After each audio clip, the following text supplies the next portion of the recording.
Okay, so this problem is saying to use Bayes' theorem or a tree diagram. Well, I always use a tree diagram. It's because it's where Bayes' theorem came from. So the idea here, just draw the tree diagram. They're saying we've got y1, y2, y3 from a partition of blah. So what they're saying here, you can either do y1, y2, or y3. Then, given that y1 has occurred, x can occur, or x might not occur. And the probability of that happening, given that y1 has occurred, the probability of x happening is 0.3. So therefore, logically saying, if we know that the likelihood of it happening is 0.3, the likelihood of it not happening would be 0.7. So you just fill out the rest of the tree that way, and notice they give you enough information here to fill in every branch. Because then back here at the end, we've got probability y1 is 0.4, probability of y2 is 0.1. So the same logic here, saying if this happens 40% of the time, this happens 10% of the time, how often does y3 have to happen? 50% of the time, because that would add up to make 100%. So now they're asking us find the probability of y1 given x. So that's your Bayes' theorem right there.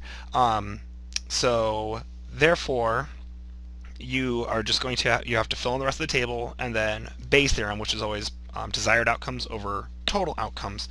Let me know if you need more, and I can, well, I'll just finish it up. If you want to think about it, pause the video now. Otherwise, I'm going to finish it up.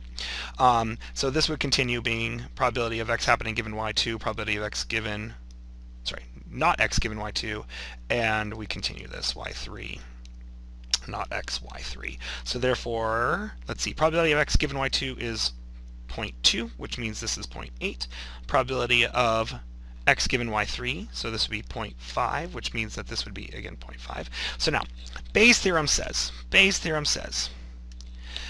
well, it's saying given that x has occurred. So we know the only branches we care about are the ones that lead us to x occurring, which means the other branches are not even in our concern. We don't really care about them because it's given that x happened. These branches are talking about x not happening, so we can completely ignore them. Okay, so now Bayes' theorem simply says desired outcomes over total outcomes. So the probability of y1 given x occurring is equal to, okay, which branch brings us through y1? This one right here.